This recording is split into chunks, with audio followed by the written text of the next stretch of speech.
obviously have to talk about the very exciting ladies' final that's happened on Saturday with Madison Keys winning her first Grand Slam title after so many years in the business. She's finally gone and done it. And what a match to do it in 7-5 in the third set over the two-time defending champion and world number one, Aryna Sabalenka. Chris, I'm going to come to you first because special credit. This was your bold prediction at the start of the tournament, Madison Keys to win. And It, it's gone and happened. I know, Congratulations. thank you. I can't take too much credit for this because we do many different predictions on the pod. It is just a case that, when Madison is playing her best tennis, she can beat anyone, and she has done previously. But to do it back to back, I think that's where we talked about it. And you said it's not beyond the realm of possibility. And that's how I felt about it at the time. And clearly it isn't, Kim, because it has actually happened. It has. And I mean, she has had a remarkable tournament. That match against Swiatek in the semi-finals alone, saving match point, which you guys, spoke about in the semi-final catch up.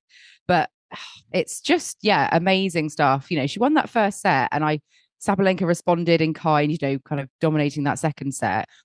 Going into the third, Joel, where were you thinking? Were you thinking, oh, Sabalenka's going to get this because she's got the experience, she's done this many times? I was, Were you picturing it going that way? Yeah, before this tournament, and really for me, kind of the story of a lot of matches that go three sets for Madison Keys is that she's not been the greatest at handling the big moments, and when it comes down to crunch time, it's usually her opponent that comes through in the victory. But what I think has been so impressive about her run is all the three setters that she's been in and all the three setters that she's won, including this match against Sabalenka, because you would have thought, again, Sabalenka having all the momentum, winning that second set 6-2 and just sort of running away with it and creating history. But the fact that she was able to kind of stay in the moment, stay in the zone and take that moment at the end of the third set to break, it just shows, I think, in terms of that kind of that maturity and that evolution, I think that she's had from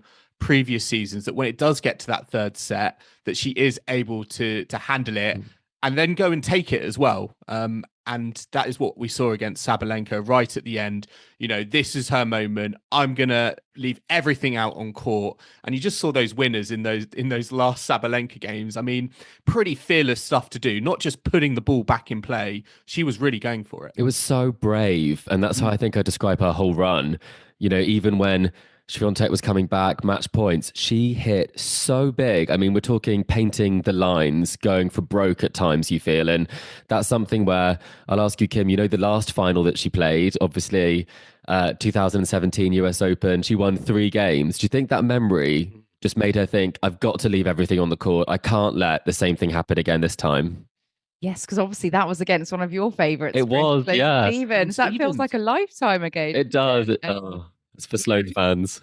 Funnily enough, that was the year that Keys, I think, started dating her now husband and coach, Bjorn Fratangelo. So it's sort of Long time coming. Like tail ended by these slam finals. But what a different outcome this time round. And I think, do you think, I mean, that win against Swiatek, saving that match point coming through, how much confidence do you think that alone gave her coming into the final, thinking, I've beaten Swiatek, I've beaten Svitolina, Rybakina, I've come through these really high caliber opponents, really tough matches, I'm battle hardened, I'm ready, I've had that experience 7 years ago, that didn't go well at all, I'm determined to make a different outcome this time. But how crucial do you think coming through in that semi was sort of for the final moments of this match, I think Chris? very, very important. I also think that she's almost playing a bit like Maria Sharapova, where I think genuinely it is almost like a factory reset. Like every point, she's just taking it point by point and not thinking because she missed the last one, she shouldn't go for this one. I think that's what's quite different about this Madison Keys, because previously we have seen her almost look like she doesn't believe she's going to make it or believe she's going to win. And this has been the perfect tournament showing in these 3-set matches, really tough 3-set matches she's had. I mean, I think Roos in the second round, she could have gone out. That was 7-5 in the third, which we kind of forget that result. And then she came through against Collins, against Rybakina, as you've said, Svitolina, Swiatek, all of these big names. She's proven herself that she can handle those moments, even a match point down. So I think it's so important to the mentality that she was able just to think, you know what, I've triumphed against everything. Why can't I win this? There's no reason for it. Yeah, it's not the first time we've seen a player be match point down at some point in the tournament and go on to win. She's actually the 16th player in the open era, so it doesn't happen too 16. often. That's quite a Yeah, lot. I know. Swiatek last year at Roland Garros, she did it. Remember that well. That was, I guess, against Osaka. She had that match point down and went on to obviously win the title. So it's it just shows the resilience of champions, people that can come through, make their way through after those moments and just really seize the opportunity. And Madison Keys, a lot of talk kind of going on about her age as well. She's 29, which I still think sounds remarkably young, but she is the fourth oldest woman to win her first Grand Slam title. So again, it just shows that if people are kind of going to break through and win their first slam, it does tend to happen at an earlier age. And it's about time for Madison Keys. And I wonder if it will inspire maybe other players who are sort of have been in her shoes to think, well, actually, if it can happen for Keys, it can happen for me. But Joel, did you ever see this day coming? Did you think Madison Keys had it in her and we were just, waiting for everything to fall into the right place? Do you know what? The longer it has gone on, particularly from her first Grand Slam final appearance to this Grand Slam final appearance, I was getting more and more towards, if not now, when territory. And I was interesting to read that, she's made some changes over the off season. She switched her racket from Wilson to Yonex. And I think, it shows, and I've been reading about how it's given her more control in her game. And again, I think that added control that maybe was not there before has helped her kind of reach these moments. And I just think it's interesting how she's probably been given one of the toughest runs like ever to reach and win a Grand Slam title. Listeners, let me know if you think there are any other harder runs a player has been on to win a Grand Slam trophy. Let us know. But the fact that she's done it through like the hardest environment and matchups possible, I just think just shows how much she has improved and how much she's been ready at every moment. Because again, I think a few seasons ago, I was in this point of, but can she do it 7 matches in a row? And in this tournament, she's just proven that. The fact that she's gone the distance in 5 of them, beaten 4 top 10 opponents, the run itself just shows how much she has improved, particularly, I think, in a kind of a 2-week tournament where, the consistency and the control, it sort of counted against her, I felt like in previous tournaments before when, we felt like she was maybe a second week staple, but could she go and kick on? Probably not. Do you think it's injury related? Because that's obviously been something that has kind of marked her whole career. Unfortunately, she's had so many injuries and so many of those moments where you think she's going to do something, and even in those slams or in those big matches, she's actually had to pull out, and something terrible has happened from that perspective. So for a 29-year-old player who's been around for so long, it could be a bit like, Serena won so many slams after she was 30. It could also be a case that, things come together at different times, and potentially, she's got the Yonex racket, her body seems to be holding up. This could be something really, really exciting for the future. And maybe it's a case that she's younger than her years in terms of the fact she has been injured, but also the fact that she's done it after so many appearances. She's also got a lot of experience, which could really help her moving forwards. Yeah, because she won, I think, Adelaide coming in, didn't she? So she's on this incredible streak. And we've seen her kind of go on little flashes and streaks before. But yeah, it's that maintaining that physicality, especially over a Grand Slam and just all the emotions and intensity. And I think especially since winning the title before the Grand Slam, we don't normally associate. That's a curse, isn't it? Yeah, it's not associate players who win. We write them off immediately. Yeah, like it's they're going to retire first round, something like that, Like she's effectively been on a tear the last 3 weeks. So yeah, it just shows, I think, that the momentum and the confidence that she's playing with, and even to playing the week before doesn't matter, but to other it's a lot of tennis, isn't it? And also, like, I have to say, in that match. Obviously, we're talking a lot about the fact that Keys got the win, but when I was watching, I was also looking at some of the stats. And going into that final game, Sabalenka was actually up in terms of points won. That's how close it was. And it does just make you think, Sabalenka obviously had that racket smash. We don't often see that in a Grand Slam final. I think we saw it when she lost to Coco, but she was filmed behind the scenes. And this time she thought, I guess I'm filmed everywhere, wherever I go anyway. So I may as well just smash it out on court. But I do just think that it was on a knife edge. And so is that what makes the difference in these? It's just a couple of points here and there. She could have lost in the semifinals. She could have also lost this. Sabalenka could have won it. And so is it a case that you need to be playing fantastic tennis, but it also has to go in your favor on the night? Yeah, I think it's a mix of that, isn't it? It comes down to the finest of margins, especially in these dramatic Grand Slam finals. And for Keys, it's happened on the semi-final and the final, and she's only the fourth player this decade to have beaten both the world #1 and world #2 in the same tournament. And what a way to do it at the Australian Open as well. Yeah. And I think, for Madison Keys, we're talking about her age, but she's been around a while. She's a very consistent player. Generally, obviously, she's had injuries aside. This was her 46th Grand Slam main draw appearance. There have been two players who have won a slam with more appearances prior to getting that first slam. Can either of you name who those players might be?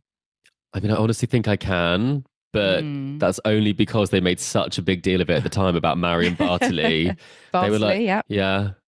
Was it Flavia Pennetta as well? Flavia Pennetta, yeah. Flavia Pennetta was her 49th appearance, Bartoli at 47. So Keys is in that kind of that realm. And obviously both of those players pretty much retired immediately. Straight after. I don't feel like Madison Keys is going to I think she's got more to do, right? She's got more to do. They were probably older as well, weren't they? I think they were probably into their 30s, like 33 potentially, and maybe a little bit older. So it is remarkable because, as we said this on the last pod, she kind of broke through as like a teenager, like a 14, 15-year-old.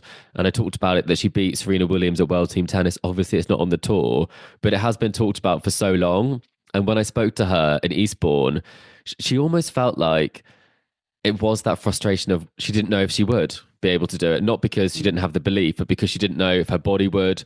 She skipped the Olympics because she was trying to think about her body, because she's not, as she said, 19, she's 29 now. So I think it is just remarkable when you see someone who is almost down and out go on that run, similar to what Sloane did, where she was injured, she came back, put it all together again. And it does just make you think that for anyone in the locker room, they'll be hugely inspired by, the stories of Keys, the stories of Pennetta, and the stories of Bartoli. It just shows if you're playing your 49th, probably not your 50th, if Flavia did it on the 49th, if that's the record, there will still be chances for you. Yeah, 10 years ago, Madison Keys got to the semi-finals in Australia at, age 19. That was really kind of her announcing herself. And so 10 years later, finally a champion at a Grand Slam. I have to talk about her coach. Obviously, it's her husband, Bjorn Fratangelo. They decided to team up last year in terms of him being her coach. There was even a new thing at the Australian Open as well. They were giving a coaching award out kind of prior to giving the main trophy.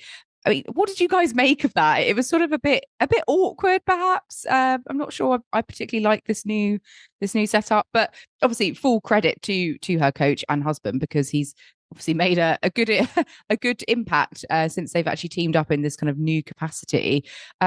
Chris, what are your thoughts on their relationship and how that's impacted Madison's tennis? Well, they got married over the off season, so I feel like sometimes being really happy off court can breed happiness on court, and I think marriage works. It does for now. Maybe we'll all win Grand Slams. Get married, and then the honeymoon period. That's what I'm telling you. It's important. Get married just before a slam. So, or actually, maybe that's bad advice, because I remember JPEG got married, didn't play on the grass, and then went out quite early at Wimbledon. So maybe that's not marriage doesn't work. We're on the fence here, but 50-50. But either way, I think being happy really does help your tennis as well. And I think working with someone who you really trust, and maybe there have been people that she's worked with before who haven't quite been able to get that same level of commitment or the same feeling that she has with her life partner. That's a really special bond. So I think that's nice. I think I'm probably gonna maybe bow to Joel for his opinion on the trophy side of it for the coach, because I'm a bit lost for words. It was very weird and surprising, the fact that they went to this first before like the main What would they event. say? Yeah. Yeah, it felt really awkward. Well done, babe. I know. And also it's like they're gonna get a shout out anyway and it probably means that more actually coming from the player. So it felt a little bit, the positioning of it felt a little bit awkward in the ceremony. And I hope they organizers reflect on that and think about where to do this and maybe do it maybe do it separately. We want to hear, we've just had a Grand Slam champion for the first time. We want to hear what they're saying, and they're going to talk about their coach. So let's do it that way as opposed to sort of trying to shoehorn it in. He was very respectful, though, I guess. He didn't run away as quickly as possible, didn't he? So I think it didn't impact it, but maybe that is a lesson going forward. But it did make me think, I was going to say, Naomi Osaka, remember when Sasha Bayin was her coach? And she basically said that he doesn't help her at all and didn't really rate him as a coach at one point.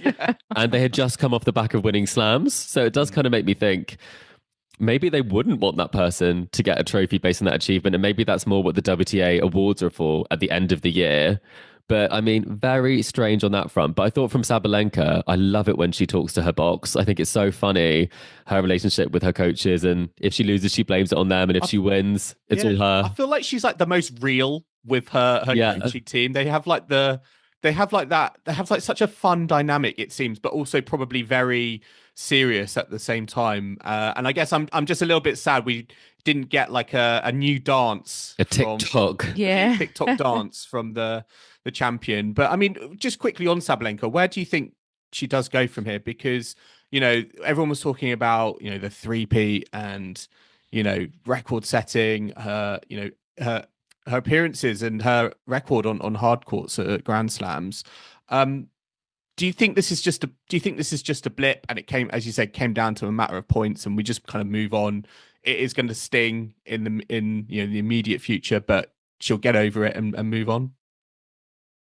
Big question. Tricky one, isn't it? Yeah. I mean, she's too good a player, I think, to suddenly, to have a meltdown and go off just because she's lost this final. She lost that one to Coco Gauff about 18 months ago, I think it was, at the US Open. But this was very much her tournament, wasn't it? She was so dominant in Australia, going for 3 in a row, which doesn't happen very often. Perhaps the stats were going to tell us that she wasn't going to do it. But no, I don't think it'll be a massive impact on her year or her season. But I mean, what I'd like to see from Sabalenka is her winning and focusing on a non-hard court slam anyway. So I think that should really be her focus for the year. Yeah, she didn't play it last year and she's got the game for it. Great at volleying. I think with this final, it's quite different to the Coco Gauff final that she lost because Sabalenka went into meltdown, I think, in that. Take nothing away from Coco because the plan was make her play, make her beat you, get everything back in that final. And I think with this one, it was a case that Madison was just striking the ball with such authority that it wasn't like she got a consistent rhythm. And normally she's the one dictating. So it did become a, miss or risk losing the point, or if you don't go for it, it could also go the other way. So it's a bit different. It's more of a shootout, isn't it? Than it is anything else. And if you make more than you miss, we talked about this before, but Sabalenka is going to have so many more opportunities. Like the last 5 hard court slam finals, she also goes on deep runs at all the other majors, whether she's fit or whether she's not. So she'll have more chances. And I think actually she brought herself together so nicely afterwards. Really lovely words about Madison. After that racket smash, she was just a picture of class. And I really just think that she has her head screwed on in the right way. She understands what's happened here. Could have gone either way. Won't be too down on herself. She did really want it. But at the same time, I think she's going to win it again. Yeah. You think this time next year, she'll put that behind her? I think so. Pick up the trophy again. Final question. Yeah, I just wanted to say, I have to say this. I've been dying to say this. And I was actually hoping Sabalenka would win so I could say this and tweet it. Rod Laver Aryna. Oh, I get what you're trying to do. Yes. She's going to win many more, I think. I'm sort of envisaging there was a cake or something maybe behind the scenes that was all ready those for designers quickly drawing it. The number 3. Yeah. They'll have to the wait. The three-peat Nike merch is on pause. To the archives. I mean, Madison Keys, so final question. Will she win another slam? Yay or nay? That's really hard to know. If I was going to say, will she win another one? I think it's probably here we go. It's so hard to back it up. And that's what I'm going to go with. The fact that it's taken her a significant period of time to get here makes me think that there is a bigger chance that she could do more. I think when you win it earlier, it's harder to win another one. Like Raducanu, for example, Ostapenko, you can end up being a one slam wonder in that respect. The biggest thing will be, will she fall into the Flavia Pennetta and the Marion Bartoli camp where all of your dreams have come true and that is everything you worked for and you feel like you've completed tennis for you personally? I don't think she will. I think she will keep fighting for these big trophies. The draws are going to get better, and I think there's a real chance she can. Will she, is what you asked, though. I think I'm going to say that she will. Oh, I like the positivity. I mean, I think her husband's going to want more coaching awards, so Yeah. I think the two of them together could be a force to be reckoned with. I mean, the run she went on, I've also got to say yes, because that she's going to have the belief that regardless of how the draw falls, the projections, whoever her opponents are, she can look back on this Australian Open and be, I came through the absolute ringer here, 3-set matches, match point down against some of the best players in the world, Sabalenka, Swiatek, Rybakina, touted as, I've got to say it, the new big three in women's tennis. What about Coco Gauff? And Coco Gauff, yeah. I mean, who is Keys going to come up and be the new American number one and usurp Gauff? Who knows? But I think because of the run she went on, I would. How could you say no at this point? That would be absurd. Yeah. Well, that brings us to a close, I think, for our ladies' final segment.